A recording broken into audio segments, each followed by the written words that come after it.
Hi guys, welcome to my channel.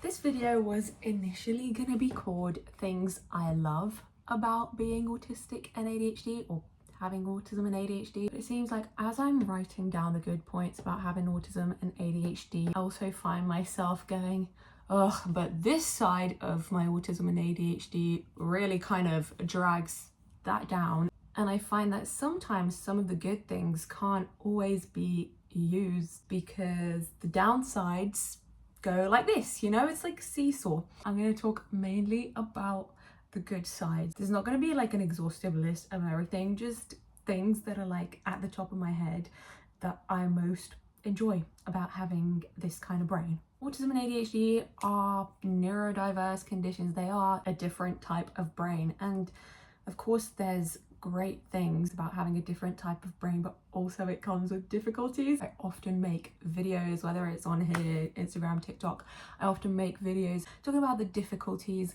and some videos I may do like advice about how to deal with some of the difficulties because they are disabilities as well as being just a different way your brain works. But it's also important to celebrate the amazing and exciting aspects about having an autistic brain, having an ADHD brain. So let's freaking talk about it. I don't have a script for this video, and I'm doing autism and ADHD together.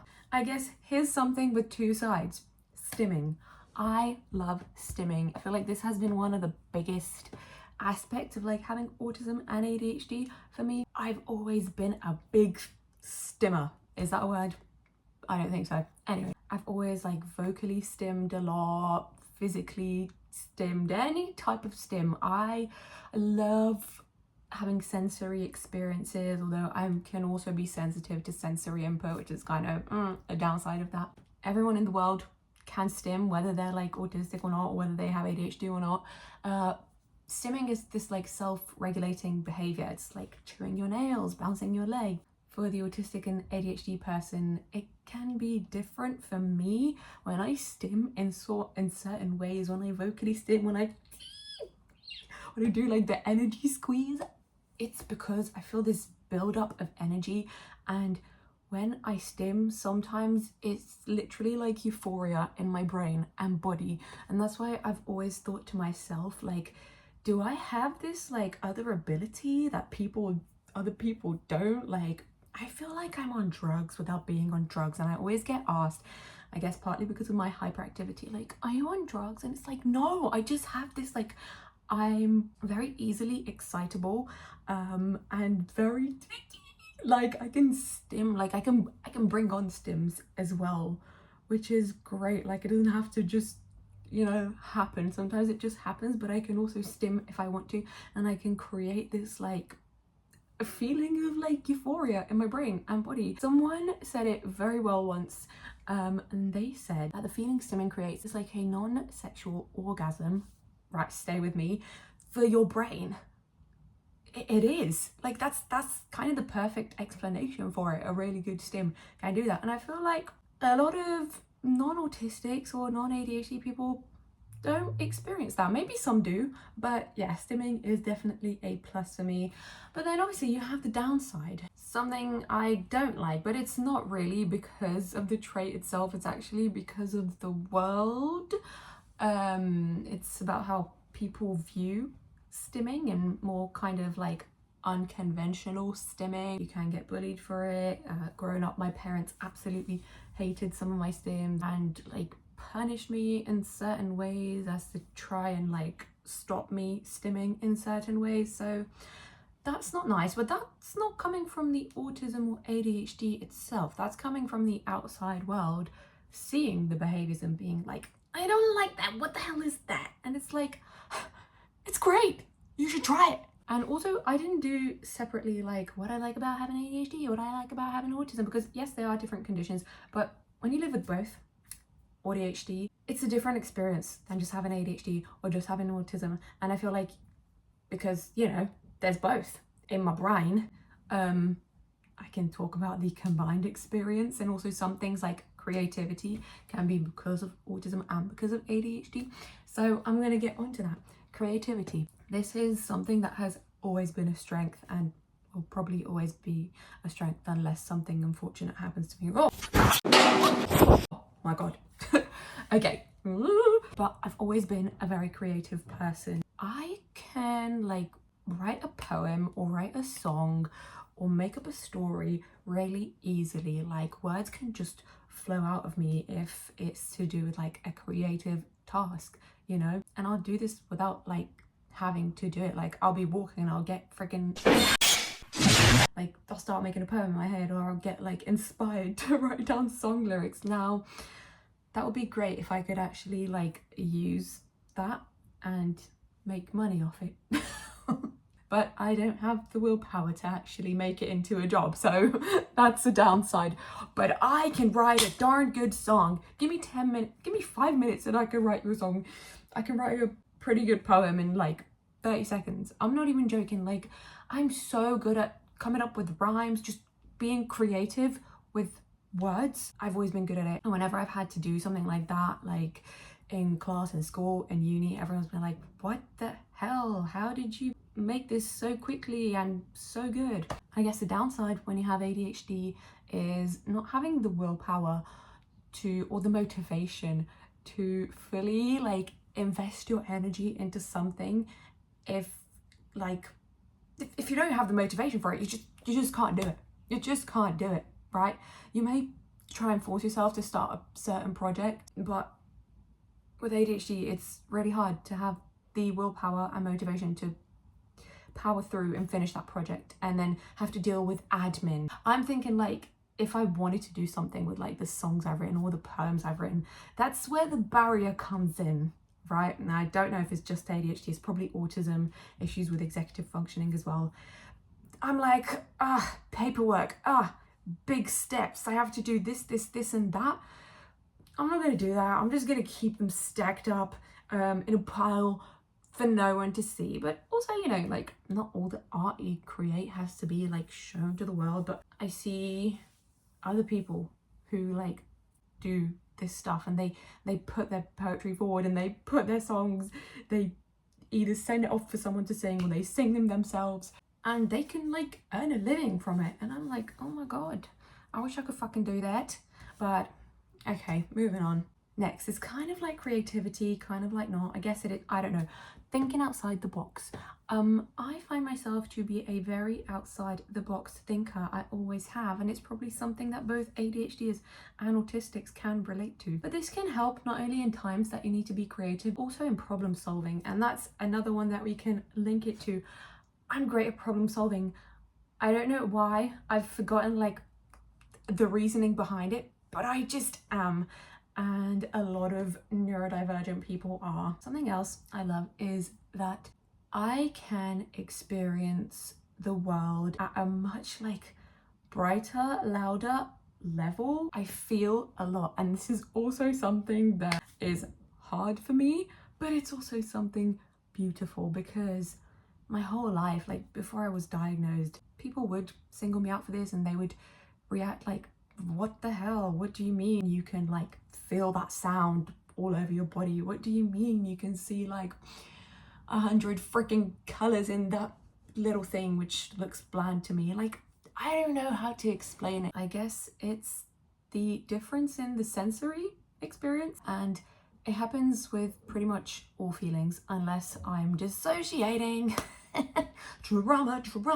But yeah, unless I'm dissociating, I feel my emotions very deeply, and I've always known that I feel my emotions deeper and stronger than the average person. But on the downside, that can also cause me to get frustrated very easily. That means that I also experience the bad emotions to the most massive extent, which can be really hard to deal with. Another thing I like about being autistic and having ADHD is, I guess because of all those traits that I've just said, I feel like there's a lot to me. Like I'm a person with a lot of substance, a lot of lore. I feel like it makes me not boring. Oh my god, some people may see this as bitchy, but one of the things I struggle with is being stuck in a conversation or with someone that is boring. it's very hard for me to stay in a situation that is boring because my brain is constantly seeking dopamine and stimulation unless I'm overstimulated. I actually don't hate the fact that I don't like small talk and that I find it incredibly hard to engage in it. Where I am in my life right now, I don't even force myself to make it anymore. Like, if I don't want to make small talk, I just won't. If I feel like maybe it's necessary and appropriate to the certain situation, I will, but most of the time I won't. And that's something that I kind of didn't like about myself, and that's something that's difficult, I guess, in this capitalist and corporate world. Is the world corporate? Is that the correct thing to say?